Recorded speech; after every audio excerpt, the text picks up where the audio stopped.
가톨릭 교회 교리서 2. 예수님과 성전 583.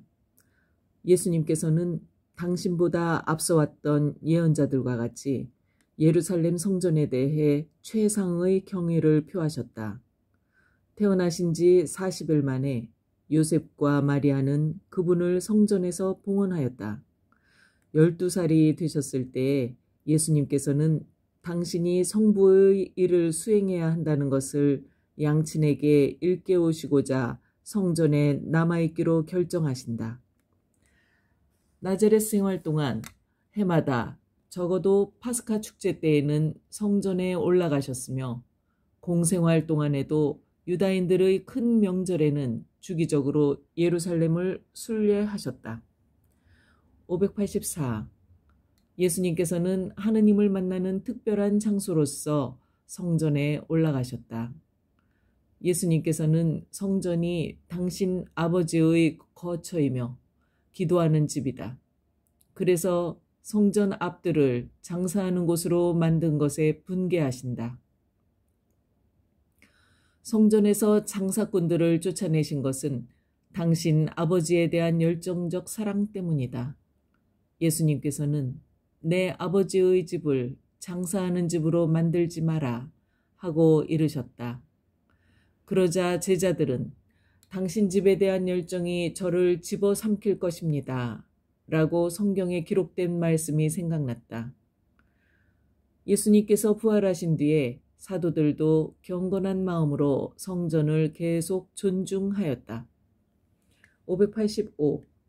한편 예수님께서는 당신 순환 직전에 그 찬란한 건물의 돌들이 어느 하나도 제자리에 남아있지 않을 정도로 파괴될 것이라고 예고하셨다. 이로써 당신의 파스카와 더불어 열리게 될 마지막 때의 징표를 예고하신 것이다.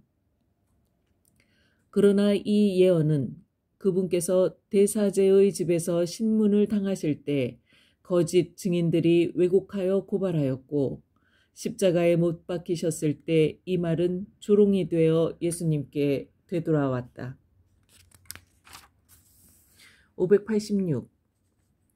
예수님께서는 당신의 중요한 교리를 가르치신 성전에 대해 적의를 가지시기는커녕 장차 이루실 당신 교회의 초석으로 세우신 베드로와 함께 성전세를 바치기를 원하셨다. 더 나아가 예수님께서는 자신을 사람들 가운데 계시는 하느님의 확실한 거처라고 소개하심으로써 당신 자신을 성전과 동일시하셨다. 그러므로 예수님의 육체를 죽음에 처한다는 것은 구원 역사의 새로운 시대로 들어감을 나타내는 성전 파괴를 예고하는 것이다. 너희가 이 산도 아니고 예루살렘도 아닌 곳에서 아버지께 예배를 드릴 때가 온다. 3. 구원자이신 유일한 하느님에 대한 이스라엘의 신앙과 예수님. 587. 이스라엘 종교 지도자들은 율법과 예루살렘 성전 때문에 예수님을 반대하였지만 그들에게 진정으로 걸림돌이 되었던 것은 죄인들을 속량하시는 그분의 소임이었다. 이것은 하느님께서만 하실 수 있는 일이기 때문이다. 588. 예수님께서는 바리사이들과 식사하실 때처럼 세리들과 죄인들과도 친하게 식사를 하심으로써 바리사이들을 놀라게 하셨다. 예수님께서는 스스로 의롭다고 자신하며 다른 사람들을 업신여기는 사람들을 두고 다음과 같이 단언하셨다. 나는 의인이 아니라 죄인을 불러 회개시키러 왔다. 더 나아가 예수님께서는 바리사이들 앞에서 죄는 보편적인 것이므로 구원이 필요 없다고 주장하는 사람들은 눈이 먼 것이라고 선언하신다. 589. 예수님께서 특히 죄인들에 대한 당신의 자비로운 태도가 하느님의 태도와 동일한 것이라고 하셨기 때문에 사람들은 분개했다. 예수님께서는 죄인들과 함께 식사를 하심으로써 그들을 메시아의 잔치에 받아들임을 암시하기까지 하셨다. 그러나 무엇보다도 예수님께서는 죄를 용서하심으로써 이스라엘의 종교 지도자들을 궁지에 몰아넣으셨다.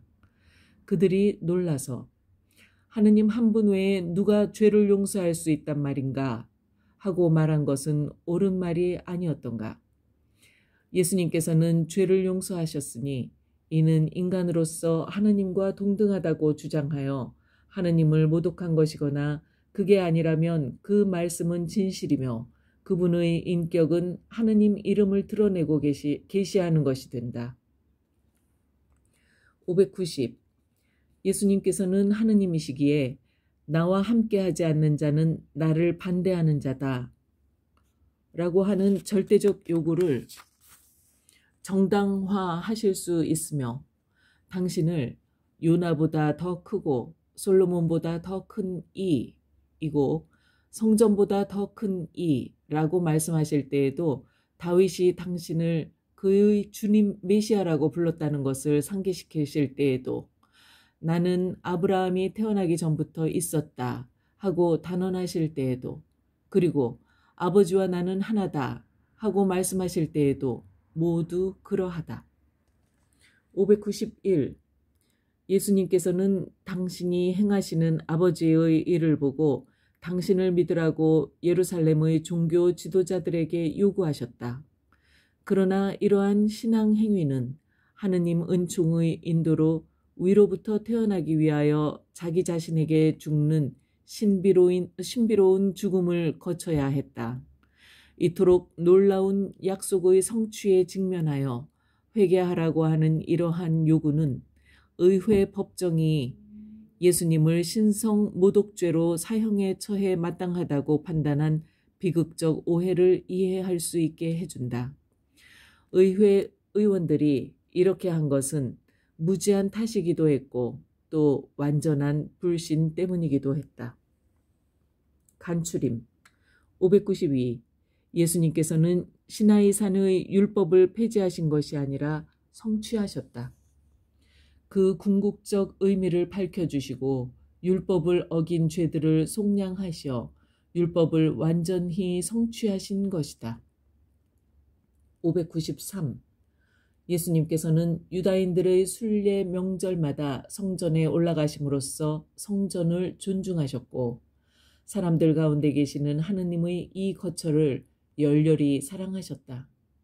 성전은 예수님의 신비를 미리 드러낸다. 성전의 파괴를 예고하신 것은 곧 당신 자신의 죽음과 당신의 몸이 결정적인 성전이 될 구원 역사의 새로운 시기로 접어들어감을 드러내는 것이다. 594. 예수님께서는 죄의 용서와 같은 일들을 행하셨는데 이는 당신께서 바로 구원자 하느님이심을 드러내는 것이다. 예수님 안에서 사람이 되신 하느님을 보지 못하고 오히려 예수님을 하느님으로 자처하는 사람이라고 여긴 일부 유다인들은 예수님을 신성 모독자라고 판단했다. 찬미 예수님.